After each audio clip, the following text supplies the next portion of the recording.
Hey everybody, how are you doing? This is Rob of Rule of Two Review. Welcome back to the channel, and today, in no real surprise, I want to talk a little bit about Metroid Prime 4, which, as you probably know, is something that I like to do.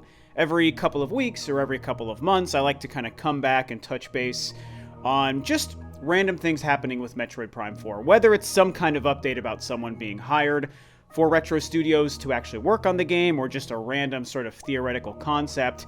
This is the game I'm basically living for, right? You guys, of course, know that. And while, yes, there actually is a fairly recent update about someone, yet again, getting hired to Retro Studios to work on this game, that will probably come up in this conversation, I'm not actually talking about any piece of news about the game, because there almost never is any news about the game. I just want to talk about what I see Metroid Prime 4 representing, which is stuff that I've kind of vaguely hinted at throughout the last year or two in different video conversations or in live stream conversations about this, or even Q&As where I'm answering your questions about Metroid. I think that this is probably one of, if not maybe the most important Metroid title to ever release, and as a huge fan, I kind of just want to explore why. Now, of course, don't get me wrong, because for myself as a huge Metroid fan, or any of you who might be huge Metroid fans, I think that we would all agree that every Metroid release is a big and important release, simply because it's a franchise we love, and honestly, we don't see enough releases within this franchise. That's kind of been the problem for the last decade or decade and a half, right? But Metroid Prime 4 is in a very specific kind of situation when it comes to how important it is, for a reason I think a lot of us know. And again, that's what I want to explore, because Metroid needs a bit of, I guess, saving might be the word I want to use. That sounds a little bit dramatic. I don't think it's that dire, but it does certainly need a little bit of help. It needs a little bit of life injected into it to make it successful and popular and relevant again. And really, Metroid Prime 4 might represent the last great hope for the franchise. Before we dive too much deeper into the Metroid Prime 4 topic today, I always like to remind you that I am always trying to grow the channel here on Rule of Two Review. I upload several videos every single week, and I tend to live stream at least once a week. I cover all things Nintendo, all things Metroid, and really all things gaming. So, as you watch this video, if you seem to like what I'm doing and what you hear, then hopefully you will consider subscribing to the channel. So like I was just hinting at, I think that the big concept I'm really going for in this video is, as I was just alluding to, the fact that the Metroid franchise, despite being so long running and so popular, with such a rabid, passionate fan base, of course, myself being a part of that fan base, as you know, it is a franchise that does need a little bit of help. It does need that injection of life and momentum that most of Nintendo's other franchises haven't really needed, because Nintendo has paid attention to them, have released very regular, very great games, whereas Metroid is one of the older Nintendo franchises that they've kind of let fall to the wayside, so to speak, over the years. Something you might have heard me touch on in the past is how I've seen Metroid as a franchise sort of exist on a bit of shaky ground over the last decade due to the rockiness of some of the most recent releases.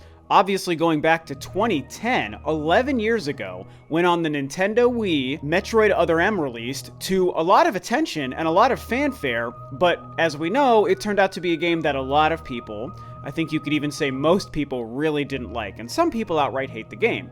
Of course, I myself am a fan of that game, I am a defender of that game, but I will always acknowledge that it is flawed. There are some things they did that probably weren't the best choices, and I get that, and I know that. However, I can still play and appreciate the game for the awesome Metroid action-adventure kind of game that it is, and I even appreciate the story that they were trying to tell. I liked the narrative, I liked the concepts, I liked the exploration of Samus as a woman and Samus as a person underneath her suit, and her relationship with Adam Malkovich. That's all very important stuff to the larger Metroid lore, and to Samus as a character, and to even the game that takes place right after that, Metroid Fusion, which is a game everyone knows is fantastic, and many people think is even the best Metroid game. And so Metroid starts off the 2010s on a rocky foot because of Other M and its divisive reception, and then 6 years later, we get Metroid Prime Federation Force on the 3DS, which, as we know, was just not a popular choice by Nintendo, right?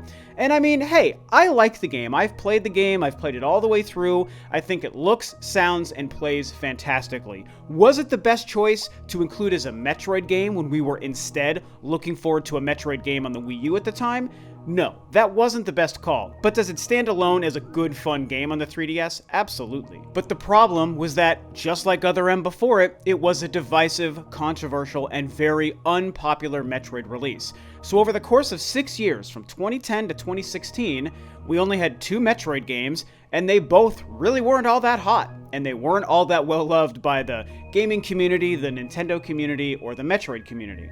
Luckily, we got a huge injection of good news just a few years later in E3 2017, right after the Nintendo Switch launched, and Nintendo confirmed 2 new Metroid games were in development. One was Metroid Prime 4, Hallelujah, the great savior of Metroid, which we're going to be talking about.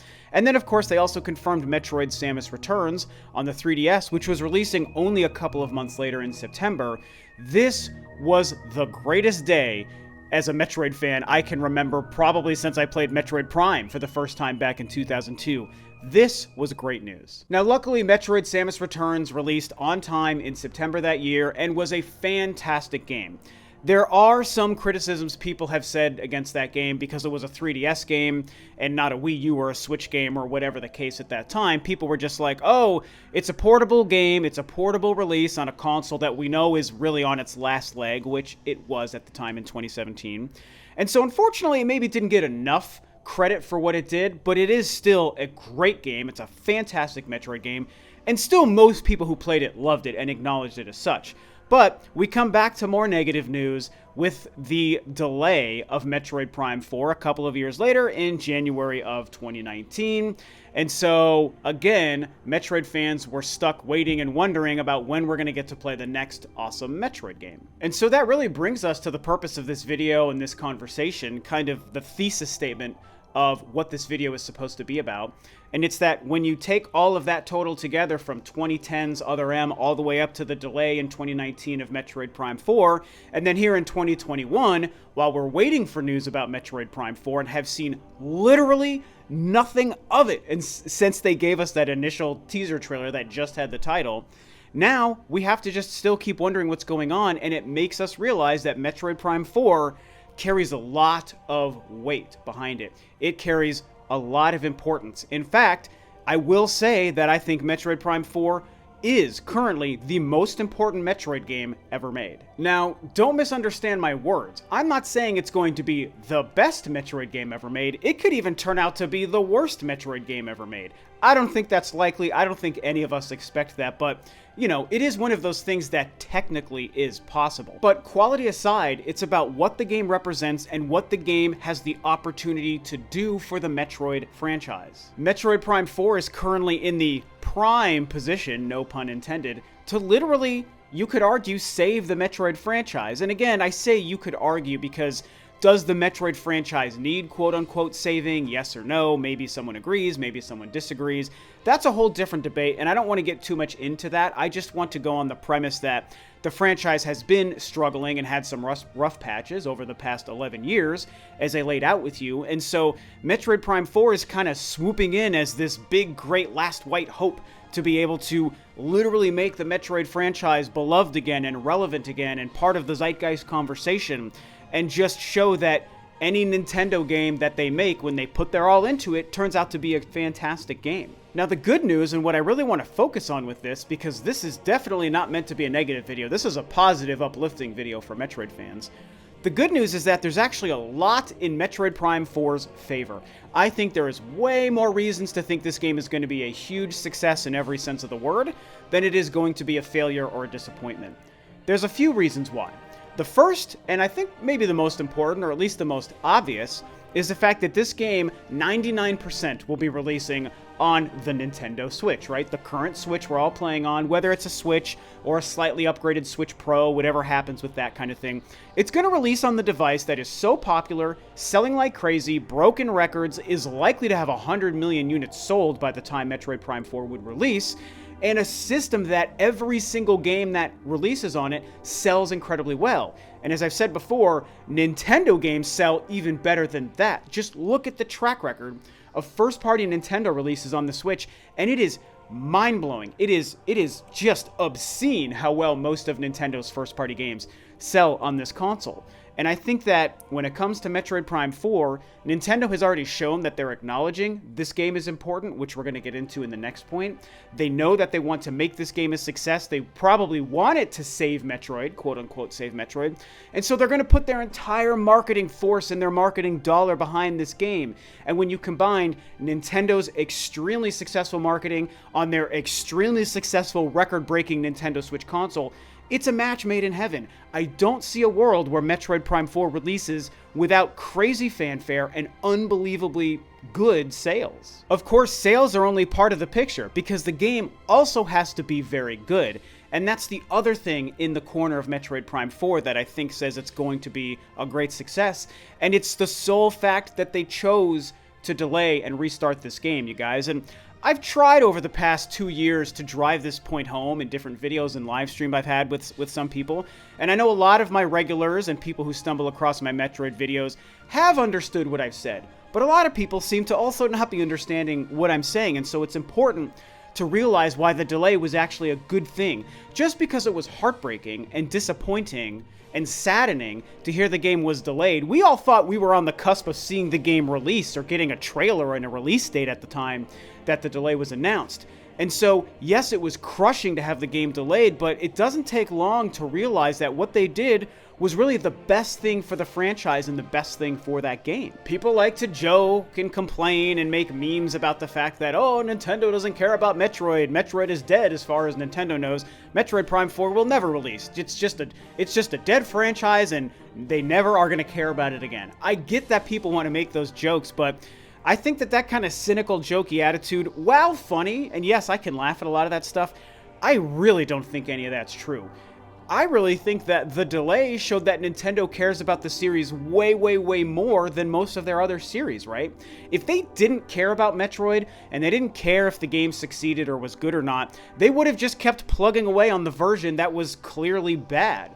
Behind the scenes, they were like, this game sucks. And so we can either just half-ass it, save money by just throwing it out now, and who cares if it's good or not, or we can scrap the team making it, we can scrap the game that we've been spending millions upon millions of dollars to develop this far, and instead create a whole new pool of millions and millions of dollars and throw it towards a new team and a new version of this game. We're going to double the amount of money we've spent on this game to make the one that we know will actually be good. And they did this to the degree that they literally came out and told us face to face that this is what they were doing. You guys, Nintendo has never done anything like this before. They have never been this front-facing and transparent with anything that they're doing on games behind the scenes. They're always cryptic and weird and mysterious, and a lot of times that's fun and it's quirky and it's okay because their games turn out fantastic. But in this situation, they knew Metroid was on shaky ground. They understood the divisiveness of Other M and Metroid Prime Federation Force. They knew Prime 4 was the game that could come in and literally save the franchise. And so once they knew that they didn't have a good game, they were like, it's worth the money and time to restart it and delay the game. And it's also really important that we talk to the fans and we let the Metroid community know, hey, this game sucked, so we're redoing it, we're giving it back to Retro, it's gonna take longer, so, you know, we're sorry about that, but trust us, it's gonna be good in the end because we're gonna get the best version of a Metroid Prime 4 that we could possibly imagine. The version of this game that it deserves to be and that honors the legacy of the quality Metroid franchise. And so between the fact that I think the game is going to be a guaranteed sales smash because it's releasing on the Switch, and the fact that Nintendo has showed us they are willing to spare no expense to make sure that this is the best version of the game it could possibly be, and the fact, we take this third bullet point, the fact that the franchise has been struggling. With the exception of Samus Returns, the franchise has not been on the best ground, like I've said several times. And so these three bullet points together show me that Metroid Prime 4 is the most important Metroid release of all time. Because if we look in the opposite direction of this, and what if the game is a sales disaster and is just a crappy game that isn't good or fun or reviews well and doesn't satisfy hardcore fans of the franchise, there is a chance, and I'm not putting all of my money on this, but I think that there is a significant chance that if these two things happen, the game's sales flops and the game just sucks or isn't very good, it could even maybe kill the Metroid franchise. And I know that also sounds dramatic and like maybe it's just overthinking it or whatever, but I kind of don't think that that's crazy, right? Do you guys know what I'm saying? Again, I'm not saying it would guarantee kill the Metroid franchise. Nintendo might always want to believe in it and revive it. But when you look at how the sales haven't been the strongest, 2 of the last 3 games were not very popular and made everyone upset. If Metroid Prime 4 comes out and just continues that downward spiral, Nintendo might say, hey, look, man, we've tried everything we could, and we just can't make this franchise work anymore. So we have to just call it quits. And maybe Samus is just relegated to cameos in other games and in Super Smash Bros. Fighters. I mean, maybe that happens. But I'm going to bring this back at the end of the video and just remind us of the positive and why I think this game is all but guaranteed to be a huge hit and to actually save. And again, I keep using the word save because it's just, I don't know, it's the simplest word that gets the idea across of what I'm talking about. But I think that we can just remember that this game will be the success that will probably save the franchise in the way that it needs to be saved, right? They're sparing no expense. They are putting it on a console that sells like crazy. And you guys have heard me give my theories that I think it could also be cross-gen with a next-gen Nintendo Switch or a Nintendo console. That, to me, is another feather in its cap that shows more success would be on its way for Metroid Prime 4. And yeah, it could fail, but I just don't think it's going to. I think this game is going to succeed on all fronts. It's going to sell well. It's going to review well. Metroid fans are going to love it. And Metroid will be in the best position it's been in since probably 2002. So these are my thoughts on the current state of Metroid Prime 4 while it continues to just be a crazy mystery. And the only updates we ever get are about somebody who's been hired to the team at Retro Studios, which I've talked about that stuff enough. I think I'm good and I'm done making videos specifically on those updates unless something crazier happens there. And so, I don't know. I'm optimistic, man, and it sucks waiting, but I'm willing to wait. I also think we're getting either a 35th anniversary celebration this year, or, as you've heard me say, I think we're bare minimum going to see a trailer for Metroid Prime 4 in 2021. Whether it's at E3 in June, or whether it's sometime before or after that, I think it's really going to happen. So, these are my thoughts. This is the state of Metroid Prime 4 as I currently see it. What do you guys think? Do you agree with a lot of the concepts that I laid out here, or do you maybe feel the complete opposite? Whatever it is, share it below. And with that, this video is a wrap. Thanks, of course, as always, for tuning in, guys. This is Rob of Rule of Two Review. I'll catch you next time on another video.